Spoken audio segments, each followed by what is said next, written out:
Matica Novaka je bilo v trenutku odvzeto. Nič ne morem, nobenega športa upravljati, nič od nič, kar sem prej lahko počel. Ampak zdaj, pol pa prideš do neke točke, ki se pa moraš odločiti, zdaj, ali se bom jaz sam sebi smilil, pa bom dejansko fural ta safar v nedogled, pa se bom dejansko zakompleksal in pač bil jezen na cel svet, ali pa se bom začel pobirati nazaj in spet na novo formirati in nove stvari odkrivati, nove priložnosti.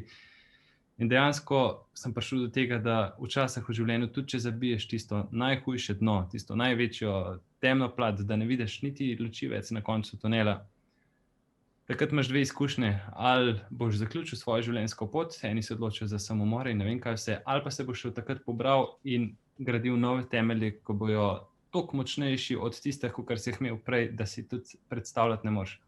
Tako da kakršnikoli težki trenutki v življenju, hudi trenutki, ki te sesujejo totalno, to sploh ni nič slabega. To sploh ni nič slabega, morajo se zgoditi, ampak moraš biti pa zraven zavesten. Moraš biti zraven pa kot opazovalec, kaj se ti dogaja, pa ne smeš v bistvu dovolj, da te pa čisto prevzamejo, da se pa začneš sam sebi smiliti, ker življenje gre naprej. Ne gre skozi naprej in veš, ni obstanka. Vrhunsko si povedal in točno to, ne. Tudi če nekdo umre, se svet še ni ustavil vrteti, ne. Kje? Res hvala pač za ta pogled. Pač zdaj si rekel, leto pa pol je od tega, ne. Ja. In pač si vmes doživel pančni napad, ta psihičen zlom, ki si vse potlačil, pa si zdaj začel drugače. Kakšno imaš pa zdaj percepcijo na življenje, na priložnosti? Kljub temu si rekel, pač ne vem še, kje sem, ker nisi še imel ocenitev. Dejansko si še zmeraj na bolniški in status quo, dokler pač ne bodo oceniti. Ampak kaj se ti je v pogledu na življenje, ne, ali pa na priložnosti, ali pa kaj bi ti počel? Kako zdaj vidiš te stvari? Zdaj tako je. Dejansko, jaz sem se prej samega sebe predstavljal kot reševalec, kot vojak, kot gorski reševalec, kot alpinist in ne vem kaj še vse. Dejansko pa nisem bil dejansko v stiku s samo sabo. Kdo pa sem res jaz? Skozi sem bil navezan na ene stvari, ki so me predstavljale. Nisem bil pa dejansko jaz.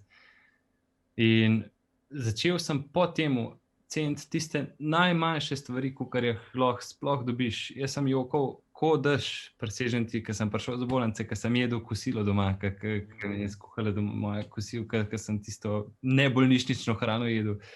Jaz sem bil ves objokan, ker sem stopil na noge, ker sem naredil svoj prvi korak. To ti ne znam ti povedati, kakšno mero hvaležnosti lahko razviješ do tako majhnih stvari, do tako ljudem običajnih stvari.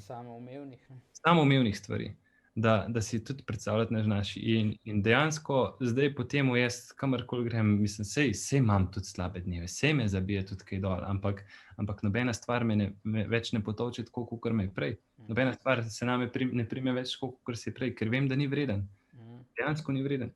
Ker življenje tega, ki ga zdaj živim, moram izkoristiti najbolj, kakor ga le lahko, ker pač to je bil zame tak dar, kakor ga enostavno...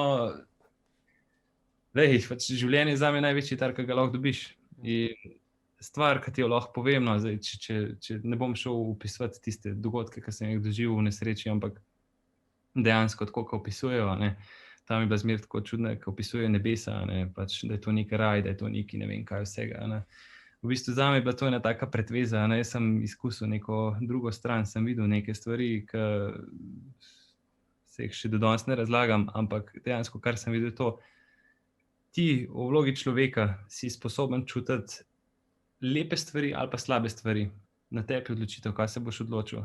Ampak na oni strani ni občutka ljubezni, ni občutka radosti, ni občutka teh vseh izkustev, ki jih lahko doživiš, vseh okusov hrane, ki jih lahko izkusiš, vse čutila, kar ti čutila dajejo, tam tega ni. Tukaj pa je in za moje pojme so nebesa tukaj na zemlji in kamorkoli pridem, pač sem s takimi očmi, kada vsako stvar vidim prvič in me tako napolnejo z energijo, da ti povedati ne znam. In tega pogleda prej nikoli po moje ne bi razumel, če se ne bi stresel.